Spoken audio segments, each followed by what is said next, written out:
दुआ है कि अल्लाह पाक हम सब को अपने हिफ्ज व अमान में रखे और शर शैतान से महफूज रखे। आमीन। आज की कहानी हमें कराची से फैसल साहब ने भेजी है।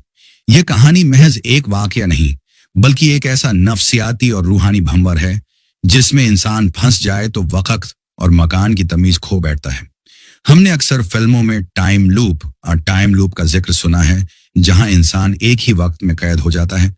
लेकिन फैसल साहब के साथ जो हुआ वो फिल्म नहीं, बल्कि एक जीती जागती हड्डियां मुंजमद कर देने वाली हकीकत थी। ये दास्तान एक ऐसे सफर की है जो शुरू तो हुआ मगर शायद कभी खत्म नहीं हुआ। तो आइए फैसल साहब की जबानी इस पुरअसरार इतवार की सुबह का अहवाल सुनते हैं। ये उन दिनों की बात है जब कराची के हालात मामूल पर नहीं थे। शहर में हर वक्त खौफ के साए मंडलाते रहते थे।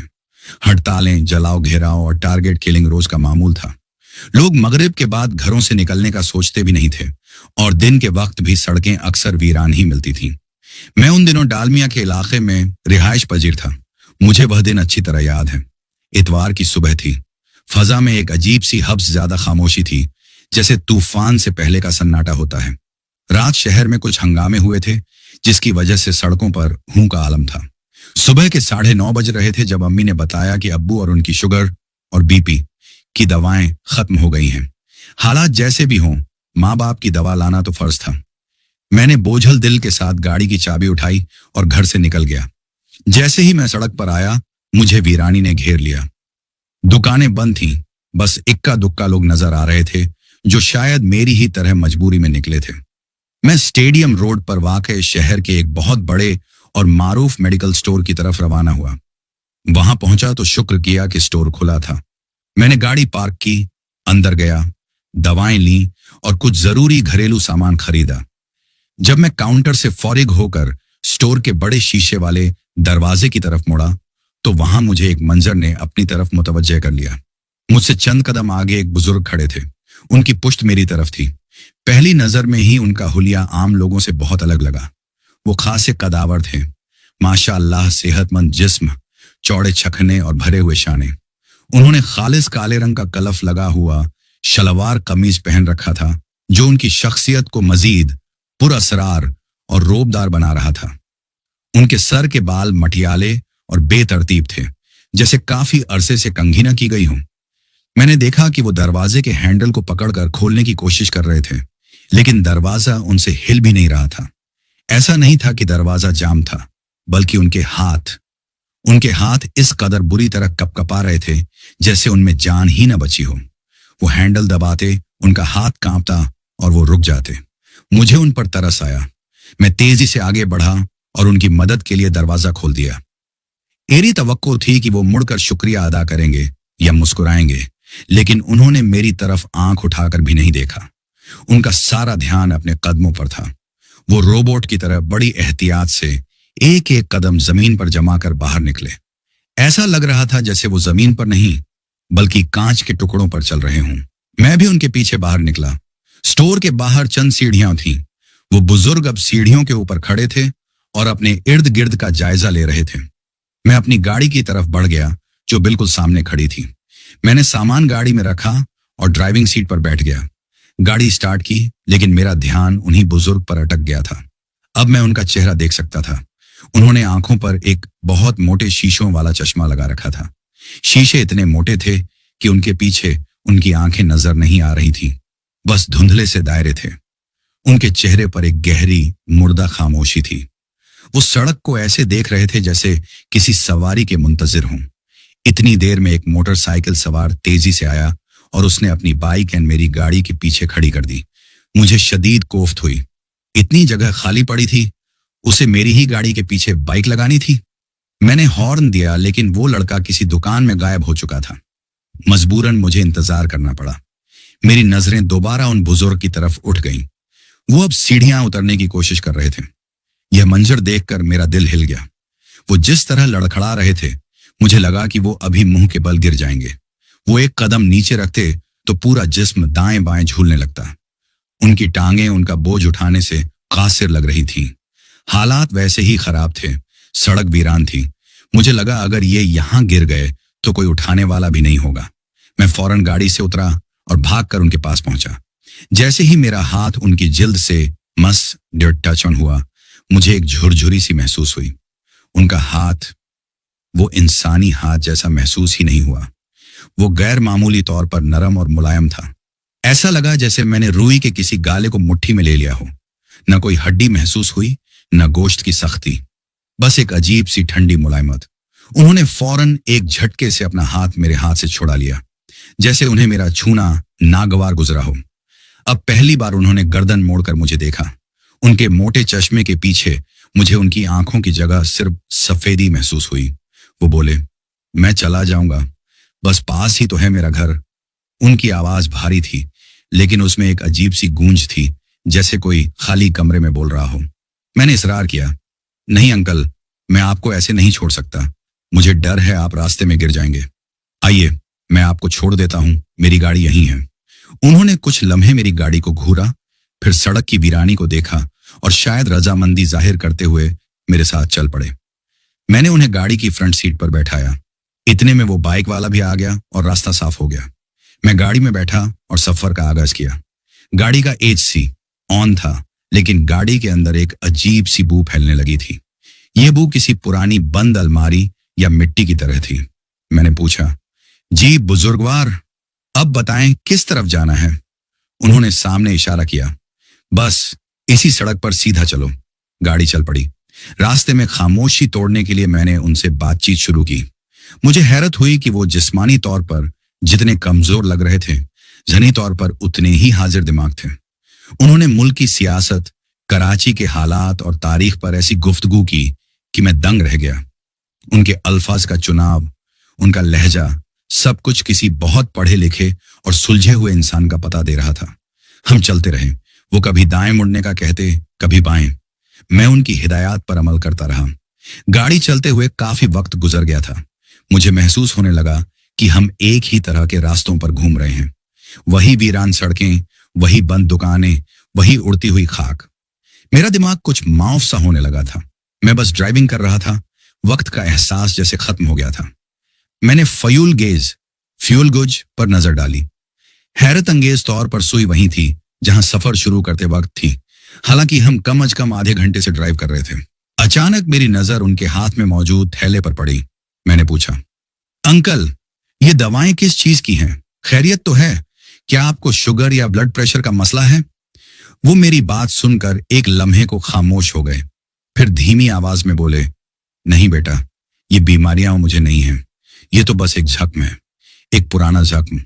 मैंने हैरत से पूछा, जख्म? कैसा जख्म? उन्होंने मेरी तरफ देखा, फिर आहिस्ता से अपनी कमीज का दामन पेट से ऊपर उठाया। ये देखो। गाड़ी चलाते हुए मेरी नजर उनके पेट पर पड़ी और मेरे हल्का से चीख निकलते निकलते रह गई। या अल्लाह, ये क्या है? उनकी पसलियों से जरा नीचे नाफ के करीब एक इंतहाई खौफनाक और गहरा जख्म मौजूद था। वो जख्म इतना बड़ा था जैसे किसी ने कसाई के छुरे से वार करके गोश्त चीर दिया हो। जख्म का मुंह खुला हुआ था और अंदर का गोश्त बिल्कुल ताजा और सुर्ख था। ऐसा लग रहा था जैसे यह जख्म अभी कुछ मिनट पहले ही लगा हो। लेकिन जिस बात ने मेरे रोंगटे खड़े कर दिए वो यह थी कि इतना गहरा और ताजा जख्म होने के बावजूद वहां खून का एक भी खतरा नहीं था। न खून रिस रहा था, न उनके कपड़ों पर कोई दाग था। यह तिब्बी लिहाज से नामुमकिन था।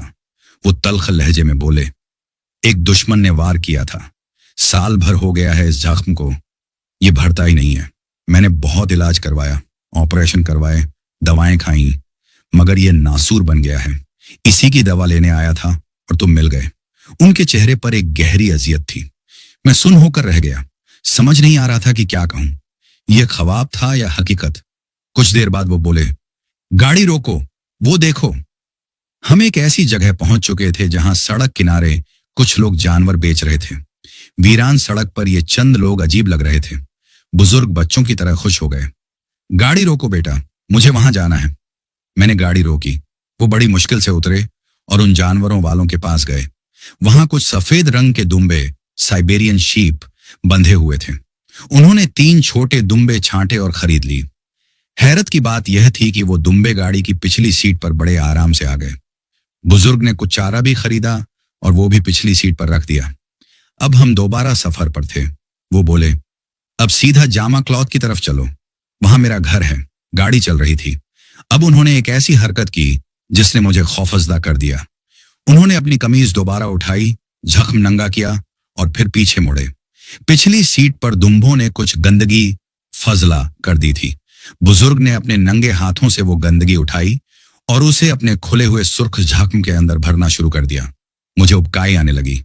अंकल, ये आप क्या कर रहे हैं? इन्फेक्शन हो जाएगा, मैं चीखा। लेकिन वो एक अजीब से सुकून के आलम में थे। वो गंदगी को जख्म के अंदर ठूंस रहे थे और उनके चेहरे पर ऐसी राहत थी जैसे उन्हें दुनिया की बेहतरीन मरहम मिल गई हो। वो बड़बड़ाए, ये जितना फायदा देता है ना, इतना कोई अंग्रेजी दवा नहीं देती। देखो कैसा सुकून मिल रहा है। वो हाथ बाहर निकालते तो हाथ बिल्कुल साफ होता। मैंने डर के मारे उनकी तरफ देखना छोड़ दिया। मेरा दिल जोर जोर से धड़क रहा था। आखिरकार हम एक गली के बाहर पहुंचे। यह इलाका बिल्कुल सुनसान था। दोनों तरफ दुकानें थीं जिनके शटर गिरे हुए थे और बड़े बड़े ताले लगे हुए थे। उन्होंने कहा, बस बेटा, यहां रोक दो। तुम्हारा बहुत शुक्रिया, तुमने मेरा बहुत साथ दिया। मैंने गाड़ी रोकी। वो उतरे। उन्होंने पिछला दरवाजा खोला और तीनों दुम्बे एक एक करके गाड़ी से उतरे। अजीब बात यह थी कि दुम्बों को रस्सियां नहीं बंधी थीं, मगर वो किसी सधाए हुए कुत्ते की तरह बुजुर्ग के पीछे चल पड़े। वो एक बंद दुकान की तरफ बढ़े। मैं गाड़ी में बैठा उन्हें देख रहा था। देखते हैं ये कहां जाते हैं। यहां तो कोई घर नहीं है, मैंने सोचा। फिर वो हुआ जो मेरी अक्ल तस्लीम करने से कासिर है। वो बुजुर्ग और उनके पीछे तीनों दुम्बे सामने मौजूद एक दुकान के बंद शटर की तरफ बढ़े। वो रुके नहीं। वो सीधे चलते गए और मेरी आंखों के सामने वो ठोस लोहे के शटर के आर पार होकर दुकान के अंदर गायब हो गए, जैसे वो जिस्म नहीं, धुएं का कोई मरघोला हूं। मैं सख्ते में आ गया। एक पल को लगा शायद नजर का धोखा है। मैं गाड़ी से कूदा और भागकर उस दुकान के पास गया। शटर पर वैसे ही झंगालूद ताले लटक रहे थे। दुकान के अंदर और बाहर गर्द की तहें जमी थीं। मैंने शटर पीटा। Uncle, uncle! कोई जवाब नहीं आया। वहां मौत का सा सन्नाटा था। मेरे पैरों तले जमीन निकल गई। मेरा जिस्म पसीने में शराबोर हो गया। मैं लड़खड़ाते कदमों से वापस गाड़ी की तरफ आया। ड्राइविंग सीट पर बैठकर मेरी नजर साथ वाली सीट पर पड़ी। वो वहां अपना दवाइयों वाला शॉपर भूल गए थे जो वो मेडिकल स्टोर से लाए थे। मैंने कांपते हाथों से शॉपर उठाया। उसमें से खड़खड़ाने की आवाज आई। मैंने अंदर झांका तो मेरा खून जम गया। इस शॉपर में दवाएं नहीं थीं। जब मैं घर पहुंचा तो मुझे लगा अभी 10:30 या 11:15 बजे होंगे। मैंने घड़ी देखी। दोपहर के 12 बज रहे थे। मैं सुबह 9:30 बजे निकला था और 9:30 से 12 बजे तक, यानी 2.5 घंटे मैं उनके साथ घूमता रहा। लेकिन गाड़ी के फ्यूल मीटर ने बताया कि मेरा पेट्रोल जरा भी कम नहीं हुआ था। वक्त गुजर गया था, लेकिन मेरी दुनिया जैसे वहीं थमी रही थी। मैं घर में किसी से कुछ न कह सका, बस जाकर बिस्तर पर गिर गया और बुखार में तपने लगा। अगली सुबह जब मेरी तबीयत कुछ संभली तो तजस्सुस मुझे दोबारा उसी जगह ले गया। मैं उसी बंद दुकान पर पहुंचा। दिन के वक्त वहां कुछ चहल पहल थी। सामने वाले खोखे वाले से मैंने पूछा, भाई, ये सामने वाली दुकान कब खुलती है? खोखे वाले ने मुझे अजीब नजरों से देखा। कौन सी दुकान? वो जिस पर ताले लगे हैं? हाँ वही, वो बोला। भाई, आप नए हो क्या? ये दुकान तो पिछले 1 साल से बंद है। बंद है? क्यों? मेरा दिल जोर से धड़का। उसने बताया, इस दुकान के मालिक बहुत नेक आदमी थे। उन्हें जानवर पालने का बहुत शौक था। अक्सर दुम्बे और बकरे यही दुकान के अंदर रखते थे। एक बार रात को डकैती हुई। डाकुओं ने मुजाहमत पर उन्हें गोली नहीं मारी, बल्कि खंजर से पेट पर वार किया। उनका जख्म बहुत गहरा था। ऑपरेशन हुआ, लेकिन शुगर की वजह से या किसी और वजह से वो जख्म भरता ही नहीं था। वो इसी हालत में पेट पर पट्टियां बांधे दुकान पर आ जाते थे, क्योंकि उन्हें अपने जानवरों की फिक्र होती थी। बस इसी जख्म की तकलीफ में 1 साल पहले उनका इंतकाल हो गया था। दुकानदार की बातें मेरे दिमाग में हथौड़े की तरह लग रही थीं। वो हुलिया, वो जख्म, वो दुम्बों से मोहब्बत, वो बगैर खून के गोश्त, वो वक़्त का थम जाना, सब कुछ साफ हो गया। मैंने कल जिस शख्स के साथ सफर किया, जिसके हाथ थामे, जिससे बातें की, वो इस दुनिया का इंसान नहीं था। वो एक भटकी हुई रूह थी जो शायद अपनी मौत को तस्लीम नहीं कर पाई थी और अपनी तकलीफ और अपने जानवरों की मोहब्बत में वक़्त के किसी लूप में कैद थी। वो रोज शायद इसी तरह दवा लेने निकलते होंगे और रोज इसी तरह अपने जानवरों के पास वापस लौट जाते होंगे। आज भी जब मैं इस वाकये को याद करता हूं तो मेरे रोंगटे खड़े हो जाते हैं। वो रेत से भरा शॉपर और चारा मैंने वहीं फेंक दिया था, लेकिन वो लम्स, वो ठंडा और रुई जैसा हाथ मुझे आज भी अपने हाथों पर महसूस होता है।